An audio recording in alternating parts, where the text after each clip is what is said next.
Bonjour, aujourd'hui le 3 mai, l'Église fête deux apôtres, Saint Philippe et Saint Jacques le mineur. Les Saints Philippe et Jacques sont fêtés ensemble parce que l'Église les contemple d'abord dans la même grâce première, ils sont du nombre des 12. Avant les œuvres, avant les voyages, avant les traditions particulières qui entourent leur mémoire, il y a ce fait immense et simple. Jésus les a choisis pour être avec lui, pour entendre sa voix, pour voir ses gestes, pour recevoir son autorité et pour devenir, après sa résurrection, colonne vivante de son Église. Leur fête commune est aussi liée à Rome, où leurs reliques furent honorées ensemble dans la basilique des Saints Apôtres. Aujourd'hui encore, ils nous ramènent à ce commencement apostolique où la foi chrétienne n'est pas d'abord une idée, mais une rencontre avec le Christ vivant transmise par ceux qu'il a personnellement appelés. Saint Philippe apparaît dans l'Évangile avec une physionomie très attachante. Il est de Bethsaïde en Galilée, la même ville qu'André et Pierre. Son nom grec, comme l'a remarqué Benoît XVI, laisse déjà entrevoir une certaine ouverture vers le monde plus large, ce qui n'est pas sans importance dans les scènes où il intervient. Jésus le rencontre et lui dit simplement « Suis-moi ». Philippe ne garde pas cette découverte pour lui. Aussitôt, il va trouver Nathanaël et lui annonce « Celui dont il est écrit dans la loi de Moïse et chez les prophètes, nous l'avons trouvé ». Devant l'objection un peu ironique de Nathanaël, il ne se lance pas dans une longue démonstration, il répond avec une simplicité toute lumineuse « Viens et vois ». Cette parole révèle déjà son âme. Philippe est un apôtre de la rencontre. Il ne cherche pas à posséder le mystère ni à l'enfermer dans son propre discours. Il conduit à Jésus. Il ouvre un chemin. Il sait que le Christ ne se prouve pas seulement de loin, mais qu'il se découvre dans la proximité, dans l'écoute, dans la fréquentation, dans cette expérience personnelle où l'âme vient, voit, demeure et se laisse saisir. Benoît XVI y voyait un trait du véritable témoin. Philippe ne propose pas seulement une théorie, il invite l'autre à faire lui-même l'expérience de ce qu'il annonce. Cela demeure une grande leçon apostolique. L'évangélisation, la plus pure, ne consiste pas à attirer vers soi, mais à devenir un passage vers le Seigneur. On retrouve Philippe au moment de la multiplication des pains. Jésus, voyant la foule, lui demande « Où pourrions-nous acheter du pain pour qu'ils aient à manger ?» Philippe répond avec réalisme « Même une somme considérable ne suffirait pas pour que chacun reçoive un peu de pain. » Il voit justement l'impossibilité humaine. Mais Jésus l'introduit alors dans une autre mesure, celle de la surabondance divine. Philippe apprend que le disciple doit regarder la réalité en face, sans illusion, mais sans enfermer Dieu dans le calcul des ressources visibles. La foi ne supprime pas le bon sens, elle l'ouvre à la puissance du Seigneur. Plus tard, après l'entrée de Jésus à Jérusalem, des Grecs s'approchent de Philippe et lui disent « Nous voudrions voir Jésus ». Cette scène est d'une grande beauté. Ceux qui viennent du monde grec, du monde des nations, passent par Philippe pour être conduits au Seigneur. Lui-même va trouver André et tous deux portent cette demande à Jésus. Philippe apparaît ainsi comme un homme du seuil, un apôtre capable d'entendre le désir de ceux qui cherchent, même lorsqu'ils viennent d'ailleurs, et il reçoit cette parole qui pourrait être celle de toute âme en quête de Dieu. Nous voudrions voir Jésus. Et une fois encore, il ne garde pas la demande pour lui, il la transmet au Christ. La dernière grande parole de Philippe dans l'Évangile se situe au soir de la Cène. Jésus vient de parler du Père et Philippe s'exclame « Seigneur, montre-nous le Père, cela nous suffit ». La demande est immense, presque naïve dans sa formulation, mais très profonde dans son désir. Elle exprime la soif la plus haute de l'homme, voir Dieu. Jésus lui répond alors par l'une des révélations les plus fortes de tout l'Évangile. « Celui qui m'a vu a vu le Père. » Philippe voulait voir Dieu comme au-delà de Jésus. Jésus lui révèle que le Père se donne à voir en lui. Le visage du Fils est le visage humain de Dieu. En contemplant Jésus, l'âme entre dans la connaissance du Père. La tradition ancienne garde ensuite la mémoire de Philippe comme d'un apôtre missionnaire. Après la Pentecôte, il porta l'Évangile au loin et la mémoire de l'Église l'associe spécialement à l'Asie mineure, à la Phrygie et à Hiérapolis, où il aurait achevé sa course dans le martyre. Des traditions très anciennes signalent son tombeau dans cette région, et Eusèbe de Césarée transmet même le souvenir de Philippe à Hiérapolis avec ses filles consacrées. Le détail historique a parfois été discuté en raison des confusions possibles avec Philippe le diacre, mais la mémoire liturgique a gardé de l'apôtre l'image d'un témoin parti jusqu'au bout après avoir appris à dire aux autres « Viens et vois ». Saint Jacques, lui, se présente à nous avec une physionomie plus cachée et plus recueillie. Il faut d'abord tenir ensemble les données de l'Écriture et la mémoire latine de l'Église. Les évangiles connaissent plusieurs Jacques.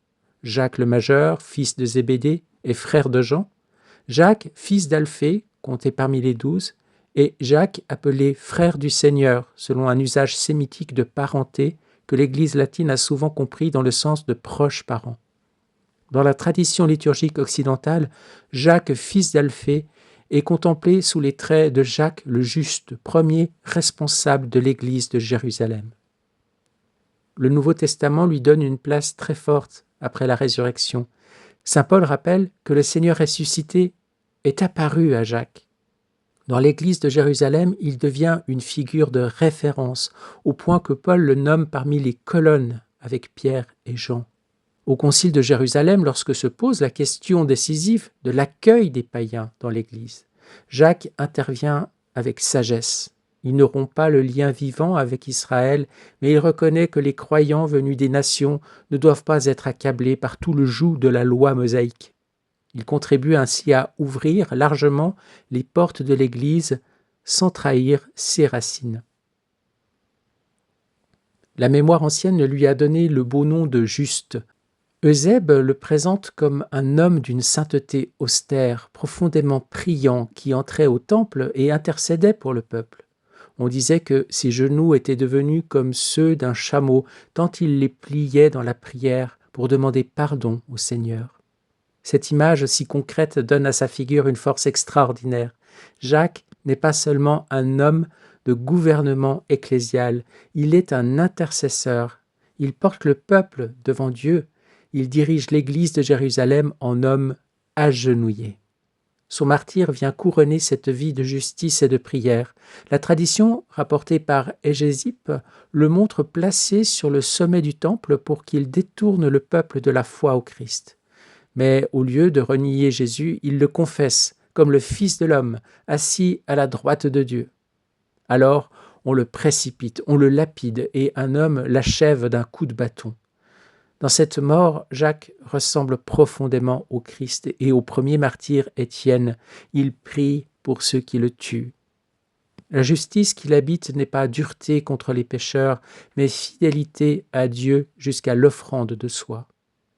La lettre qui porte son nom prolonge admirablement cette physionomie. La lettre, c'est-à-dire l'épître de Saint Jacques qui se trouve dans le Nouveau Testament. Elle donne, cette lettre, à entendre un christianisme sobre, concret et exigeant, où la foi doit devenir patience dans l'épreuve, maîtrise de la langue, miséricorde envers les pauvres, humilité devant Dieu et abandon à sa volonté. Jacques y affirme que la foi sans les œuvres est morte. Benoît XVI a justement rappelé qu'il ne s'agit pas d'opposer Jacques à Paul. Paul combat l'orgueil de l'homme qui prétendait se sauver sans la grâce. Jacques montre que la foi vivante porte nécessairement du fruit dans la charité. L'un défend la gratuité du salut, l'autre la vérité concrète d'une foi qui se prouve dans l'amour. Ainsi, Philippe et Jacques donnent à contempler deux manières complémentaires d'être apôtres. Philippe est l'homme qui conduit au visage du Christ. Il dit « Viens et vois ». Il reçoit ceux qui cherchent Jésus. Il demande à voir le Père et reçoit la révélation du Fils. Il nous apprend que toute vraie mission commence par une proximité avec Jésus et se prolonge par l'invitation simple à le rencontrer. Jacques est l'homme de la foi enracinée, de la prière prolongée, de l'Église tenue dans la fidélité, de la charité qui vérifie la foi. Il nous apprend que l'apostolat ne consiste pas seulement à annoncer, mais aussi à porter, discerner, gouverner, intercéder et mourir en témoin du juste. Leur fête commune nous ramène donc au mystère des 12. Jésus n'a pas choisi des idées, mais des hommes. Il n'a pas fondé son Église sur une abstraction, mais sur des visages, des voix, des tempéraments, des lenteurs, des questions, des fidélités, des martyrs. Philippe cherche à voir et apprend à reconnaître dans Jésus le visage du Père. Jacques cherche à vivre justement et montre que la foi doit devenir œuvre, intercession et offrande. L'un nous prend par la main pour nous mener au Christ et l'autre nous apprend à demeurer devant Dieu à genoux pour que notre foi devienne vraie jusque dans nos actes. Et c'est peut-être là leur grande leçon spirituelle. Il ne suffit pas de parler de Jésus, il faut le faire voir. Il ne suffit pas de confesser la foi, il faut la laisser porter du fruit. Il ne suffit pas d'être proche du Seigneur un instant, il faut demeurer avec lui jusqu'à ce que sa vie passe dans notre vie. Philippe nous enseigne le désir du visage de Dieu et Jacques nous enseigne la fidélité concrète qui transforme ce désir en charité. Ensemble, ils nous rappellent que l'Église apostolique est née de la rencontre avec Jésus, mais qu'elle se reconnaît à la vie nouvelle que cette rencontre fait naître, une foi qui voit, qui appelle, qui prie, qui sert et qui demeure fidèle jusqu'au martyre. Dans la mémoire de Saint Philippe et Jacques, on entend encore l'appel des commencements. Venir à Jésus, demeurer avec lui, laisser sa vie passer dans la nôtre, jusqu'à ce que la foi devienne vraiment une vie. Et Saint Philippe, avec sa parole si simple, viens et vois, nous place déjà dans ce mouvement de l'âme conduite vers le mystère du Christ, non par de longues explications, mais par une rencontre. Or, dans le passage du livre du ciel que nous allons entendre maintenant, cette invitation semble comme reprise et renversée par Jésus lui-même. Ce n'est plus seulement l'homme qui est invité à venir voir le Seigneur, mais le ciel et la terre qui sont appelés à venir contempler le grand miracle de la divine volonté à l'œuvre dans une créature. On peut ainsi laisser résonner ce très bel écho « Viens et vois, viens voir Jésus ». Et ici, viens voir ce que Jésus peut accomplir dans une âme qui se laisse entièrement prendre par sa volonté. Nous sommes dans le tome 15 du Livre du ciel, à la date du 5 janvier 1923. Étant dans mon état habituel, écrit Louisa, j'ai entendu mon adorable Jésus priant en moi et disant « Mon Père, je te supplie pour que notre volonté soit une avec la volonté de cette petite fille de notre volonté. Que sa volonté soit le lieu de naissance de notre volonté chez les créatures. Oh, pour l'honneur de notre volonté éternelle, que rien ne sorte d'elle qui ne provienne de notre volonté.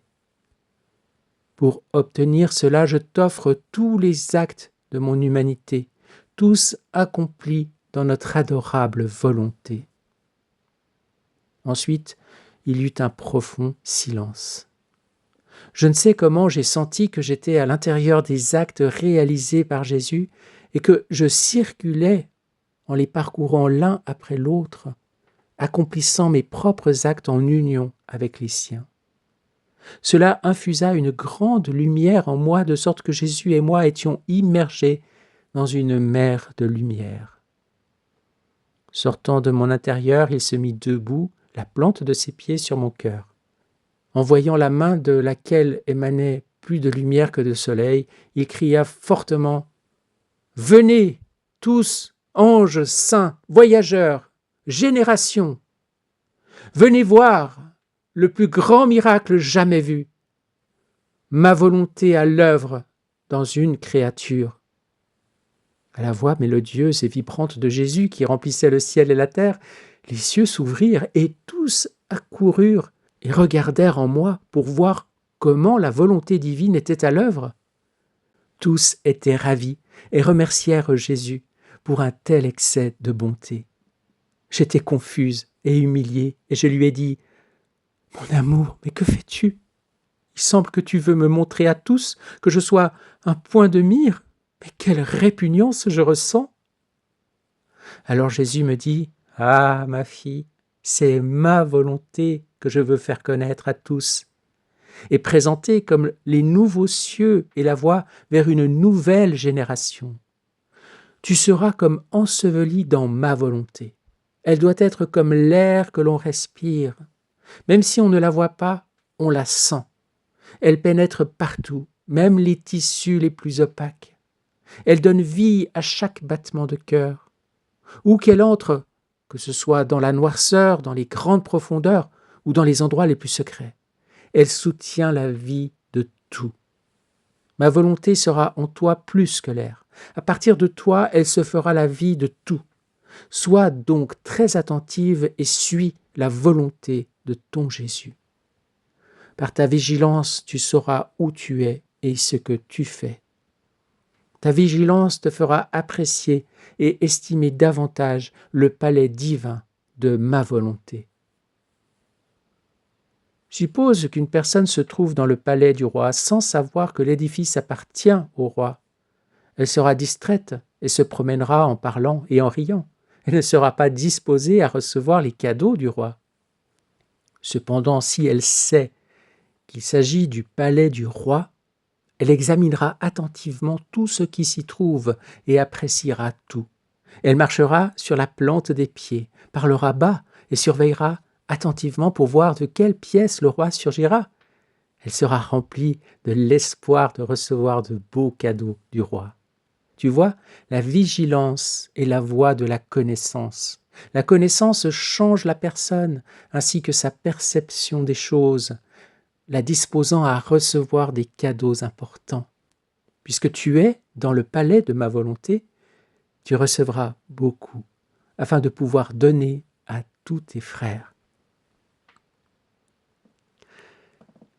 Gloire à toi, Seigneur, pour ces paroles merveilleuses encore. Tout d'abord, nous voyons que Louisa a un rôle tout spécial qui n'est pas le nôtre. Elle est celle que le Seigneur a choisie pour commencer quelque chose d'inouï dans la vie ecclésiale, dans les générations humaines, dans son Église. Donc, ne cherchons pas toujours à nous appliquer tout ce que le Seigneur dit à Louisa. J'insiste ces jours sur ce point-là parce que je crois que c'est assez important. Bien sûr qu'il y a beaucoup de choses que le Seigneur enseigne à Louisa qui peuvent s'appliquer à nous qui essayons de vivre dans la divine volonté, et nous allons le voir ici même. Mais sachons distinguer les registres, les paroles, les applications des paroles de Jésus. Qu'est-ce qui s'applique à nous ? Alors, je crois qu'il y a cette belle parabole du Seigneur sur la personne qui est dans le palais du roi. Et il dit, c'est parce qu'elle sait, parce qu'elle a la connaissance qu'elle est dans le palais du roi, qu'elle va être attentive, qu'elle va être vigilante, et qu'elle va ainsi pouvoir recevoir les cadeaux du roi. Elle va être attentive, elle va essayer de guetter la venue du roi. Alors, le livre du ciel fonctionne comme cette lumière qui nous est donnée, cette connaissance qui nous est transmise et qui va nous permettre donc de venir et de voir ce qu'il y a autour de nous, de venir à cette connaissance, à cette lumière que nous vivons dans la divine volonté, que la divine volonté est présente partout comme l'air qu'on respire. Et comme le dit le Seigneur, à partir de toi, elle se fera la vie de tout. Donc le Seigneur vraiment veut nous apprendre cette pénétration de la volonté de Dieu dans notre âme, dans notre vie, pour que nous-mêmes, nous nous fusionnons en elle, dans cette vie, dans cette lumière, Donc c'est une compénétration, ça va dans les deux sens. Et il dit à Louisa, par ta vigilance, tu sauras où tu es et ce que tu fais. Et donc là, on peut rejoindre aussi Saint Jacques avec l'importance des actes, les actes qui, en quelque sorte, est la vie de la foi. Et dans le livre du ciel, nous savons que la foi, c'est Dieu lui-même. Bien entendu, dans un langage plus théologique, la foi est une vertu théologale, donc elle porte la vie divine en nous. Et elle participe donc de cet organisme surnaturel, de la grâce en nous. Mais voilà, on n'est pas seulement dans un accueil, dans une contemplation d'une vérité, d'une lumière qui nous est donnée, la divine volonté partout, etc. Mais à partir de cette connaissance, à partir de cette contemplation, eh bien, nous sommes appelés à poser nos actes dans cette divine volonté, à opérer, à mettre en mouvement cette volonté divine dans tous nos actes et dans le monde entier, pour rejoindre le monde entier. C'est vraiment quelque chose qui est de l'ordre d'un dynamisme. Et il y a cette déclaration solennelle du Seigneur devant le ciel entier. Venez voir le plus grand miracle jamais vu, ma volonté à l'œuvre dans une créature. Donc c'est de l'ordre du miracle. Et pas n'importe quel miracle, un miracle le plus grand jamais vu.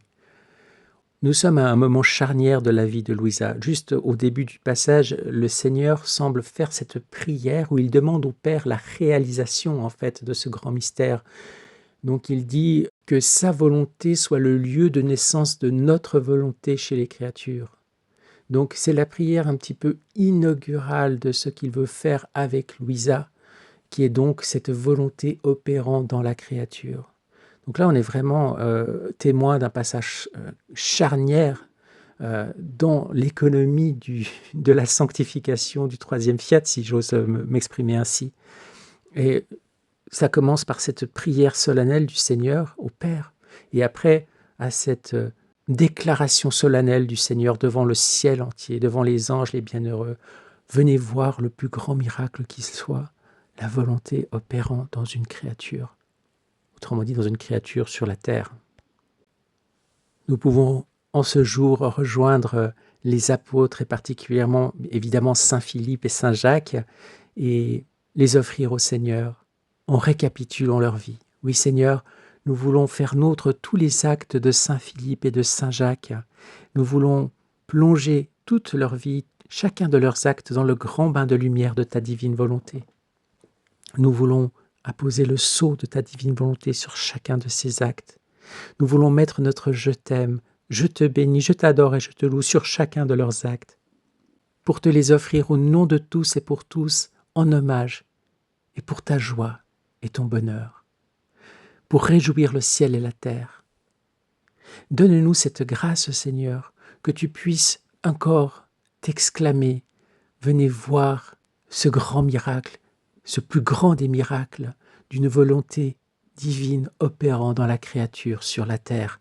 Oui, Seigneur, nous voulons être ce lieu où tu peux t'exclamer ainsi, que ta volonté divine opère en nous comme nous sommes appelés à opérer en elle, afin que tu puisses reconnaître dans nos actes tes propres actes, des actes inséparables de toi.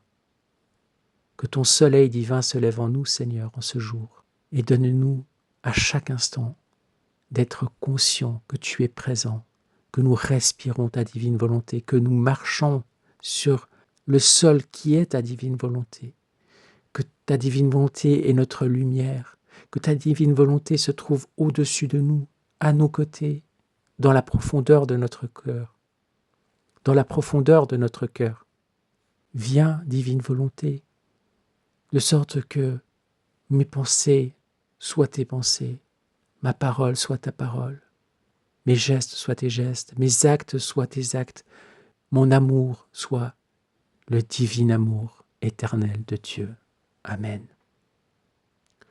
Et que ton règne vienne, Seigneur, sur la terre, qu'il s'établisse dans tous les cœurs, dans le monde entier, dans l'Église entière. Nous te le demandons avec force, sans nous lasser chaque jour. Viens, Seigneur Jésus, Maranatha, gloire à toi, sois béni. Et vous aussi soyez bénis, et à demain. Passez une belle journée, journée de fête avec Saint Philippe et Saint Jacques, et la divine volonté dans votre cœur. Amen, fiat.